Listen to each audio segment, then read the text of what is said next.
നമസ്കാരം. CT William scan പോഡ്കാസ്റ്റിലേക്ക്.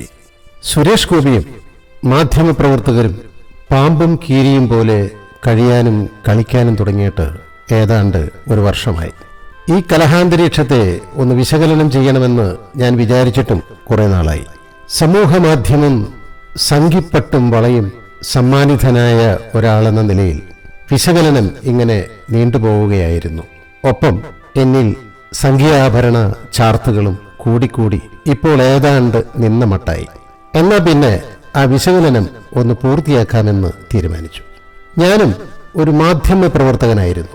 Atal Bihari Vajpayee, KR Narayanan, VR Krishna Iyer തുടങ്ങിയ ദേശീയ പ്രാധാന്യമുള്ള വ്യക്തിത്വങ്ങളടക്കം ഒരുപാട് പേരുടെ അഭിമുഖങ്ങൾ എടുത്തവനാണ് ഞാൻ. സ്റ്റിംഗ് ഓപ്പറേഷൻ തുടങ്ങി നിർണായകമായ ഒരുപാട് മാധ്യമ ആക്ടിവിസവും ഏറ്റെടുത്ത ഒരു മാധ്യമ പ്രവർത്തകനുമാണ് ഞാൻ. അതൊരു വലിയ യോഗ്യതയൊന്നുമല്ലെങ്കിലും വലിയ അനുഭവമായിരുന്നു.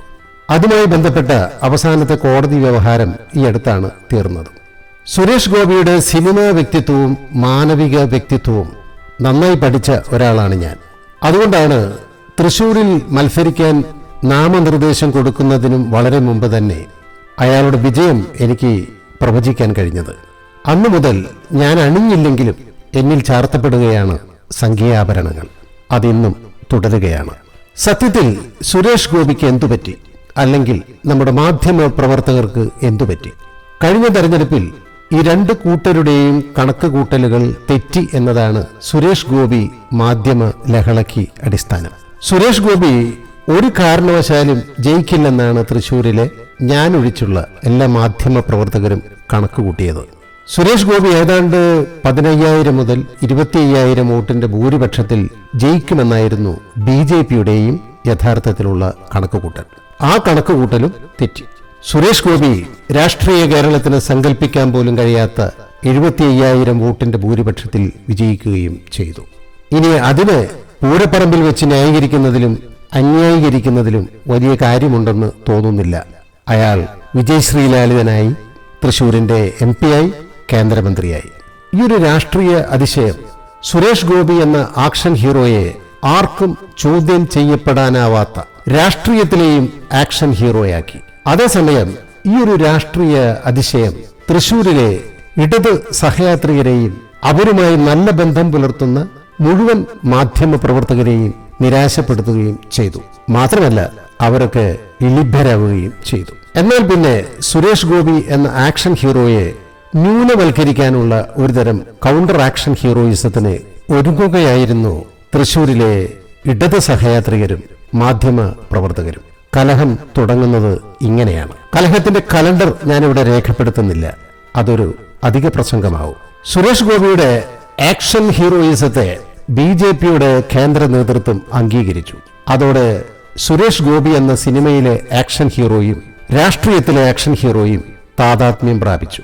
തദ്വാര സുരേഷ് ഗോപിയുടെ രാഷ്ട്രീയ ശരീരത്തെ സിനിമയിലെ ആക്ഷൻ ഹീറോയുടെ ആത്മാവ് ഭരിക്കാൻ തുടങ്ങി. അതിനനുസരിച്ച് സിനിമയിൽ എന്നോണം രാഷ്ട്രീയത്തിലും സുരേഷ് ഗോപിക്ക് ഏറെ ആരാധകരുണ്ടായി. അതേസമയം തിരക്കഥയും സംവിധാനവും അടക്കമുള്ള സിനിമയിലെ സംഘാടനം അയാൾക്ക് രാഷ്ട്രീയത്തിൽ ലഭിക്കാനായില്ല. അത് സാധ്യവുമല്ല.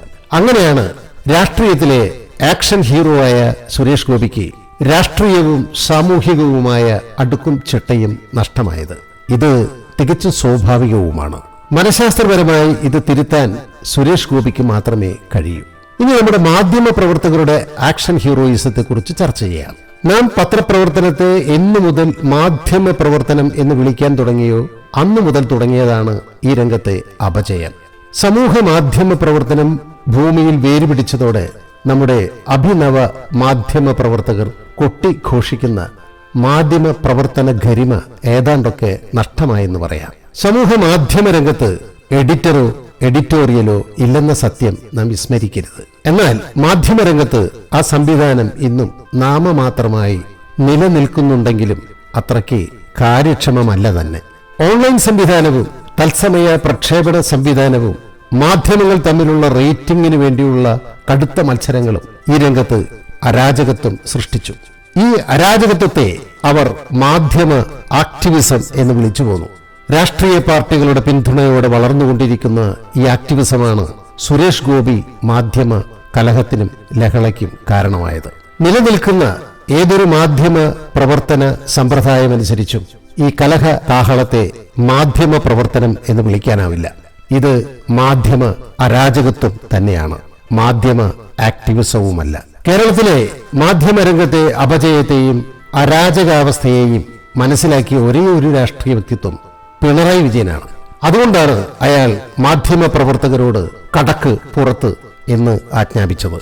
പിണറായി വിജയന്റെ മാധ്യമ പ്രവർത്തകരോടുള്ള ആ അകറ്റി നിർത്തൽ സ്ട്രാറ്റജിക്ക് ശേഷം കേരളത്തിലെ ഒരു മാധ്യമ പ്രവർത്തകനും പിണറായിയുടെ മുന്നിലോ പിന്നിലോ ഇത്തരം അരാജക ആക്ടിവിസ്റ്റിക് ഓപ്പറേഷന് ധൈര്യപ്പെട്ടില്ലെന്നതും വാസ്തവമാണ്. കാര്യങ്ങളെ അപഗ്രഥിച്ച് പഠിക്കുമ്പോൾ എനിക്ക് മനസ്സിലാകുന്നത് അതേ പിണറായി സ്ട്രാറ്റജി തന്നെയാണ് സുരേഷ് ഗോപിയും പിന്തുടരുന്നത്. അതേ കടക്ക് പുറത്ത് സ്ട്രാറ്റജി തന്നെയാണ് സുരേഷ് ഗോപിയുടേതും. ഞാൻ ഇരുവരുടെയും തന്ത്രപരമായ ഈ സമീപനത്തെ ജനാധിപത്യപരമായി ശരിവെക്കുന്നില്ലെങ്കിലും വ്യക്തികളുടെ മൗലിക സ്വാതന്ത്ര്യം കണക്കിലെടുത്ത് ആ സമീപനത്തെ പാടെ തള്ളുന്നുമില്ല.